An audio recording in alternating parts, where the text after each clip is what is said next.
ঝিনাইদহের মহেশপুর উপজেলার সারাতলা গ্রামে মহাসড়কের পাশে ২০২০ সালে গড়ে ওঠে তুষার সিরামিক্স নামের কারখানা, যেখানে তৈরি হয় টাইলস।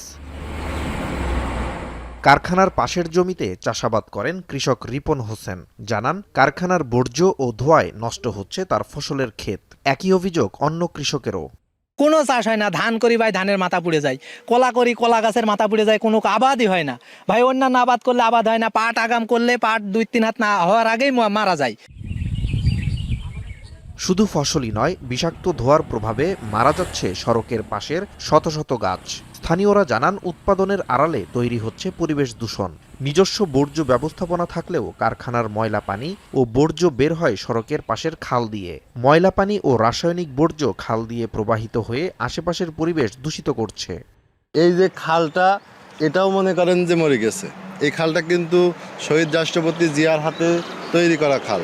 এই ফ্যাক্টরি এখানে থাকলেই আমাদের এই ৪-৫টা গ্রাম মিলে শিশু সন্তান তো দূরে থাক, কোনো মানুষই বাঁচবে না। আশ্বাস দিয়ে এখানে যারা বড় নেতাগুলো আছে এদের সাথে আলোচনা করে ওটা ওইভাবে থামিয়ে দেয়, আমাদের কথাগুলো মোটে গুরুত্বই দেয় না। আমরা সরকারের কাছে এর বিচার চাই এবং ক্ষতিগ্রস্ত চাষিদের ক্ষতিপূরণ চাই। এ বিষয়ে কারখানা কর্তৃপক্ষের সঙ্গে কথা বলতে চাইলে ক্যামেরার সামনে কথা বলতে রাজি হননি তারা। বিষয়টি তদন্ত করে ব্যবস্থা নেওয়ার আশ্বাস উপজেলা প্রশাসনের। ৩ ফসলের জমিতে কোনোভাবেই এইভাবে কারখানা করার কোনো সুযোগ নেই। পরিবেশ অধিদপ্তরের সাথে আমরা কথা বলে প্রয়োজনীয় আইনানুগ ব্যবস্থা গ্রহণ করা হবে। কারখানার নির্গত রাসায়নিক বর্জ্যের কারণে পরিবেশ দূষণের পাশাপাশি প্রায় ২ কিলোমিটার দীর্ঘ খালটি এখন পরিণত হয়েছে ড্রেনে। এতে মারাত্মক হুমকির মুখে পড়েছে স্থানীয় পরিবেশ ও জীববৈচিত্র্য।